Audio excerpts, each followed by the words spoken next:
Hi.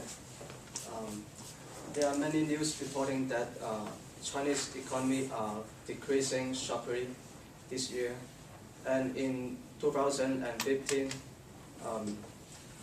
China will suffer the slowest economic growth. And according to the leaders of Chinese government, they announced that the target number of the economic growth will be reduced to 7%. Nowadays, China has been playing an increasingly important role in the worldwide economy. It works as the engine. Maybe your native country has some trade or business connection with China. There's people saying that if you know China better, you will greatly benefit for your business. Yeah. When I was a college student, I was majoring the business. Although I'm not the expert, I think I can use some economic knowledge to represent for you the gem of Chinese economy. I will explain 4 basic things about the speech. When the jam began and who will be affected, and the government's measure against the jam, and different news about the Chinese economy. So let's find out the truth and see what's the jam of the Chinese economy. 30 years ago, the Chinese government enforced the one-child policy in order to control the overpopulation and enhance the quality of the population. Although these measures successfully achieve these 2 purposes, but it also brings some side effect to Chinese economy. Chinese economy, for decades, Chinese economies has relied on the labor-intensive industries. The labor-intensive industry means some companies hire a lot of labor force, a lot of people to do some physical works, like the textile, food processing, and electronic processing. And all these industries are requiring of these countries can provide sustainable and renewable labor force for it.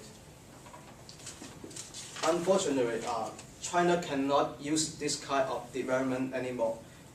Besides, in the future, China will accumulate a lot of elders who are impossible to support by few youngsters.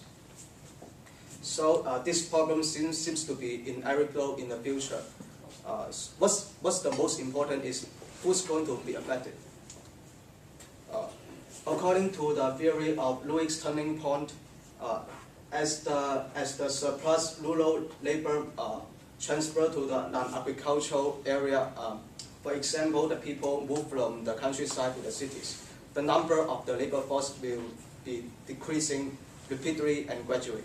In the end, the country had to face the jam of the labor shortage. The first role would be affected is the government. According to research in 2020, the aging population will reach to 2.48 billion. The problem is that does the government has enough money to cover all this pension and the retirement pay? The second role is the enterprise. As I said before, most Chinese countries are belonging, almost all the Chinese companies belonging to the labor-intensive industries. So without young, cheap, and enough labor force, how can they survive in the future? It is a huge problem. The last one is the youth, although many of them are not born yet.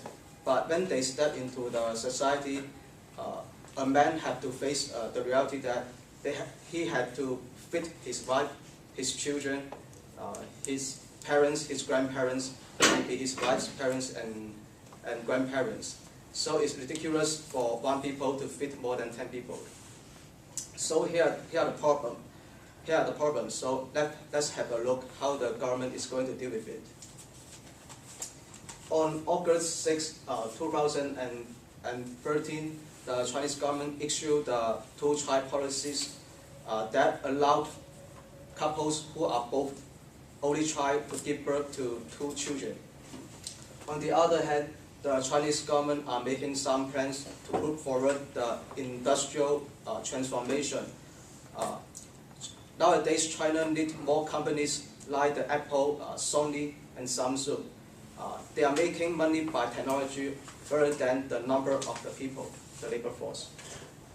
So let's hear some different voices from the citizens. Maybe they have some better solutions.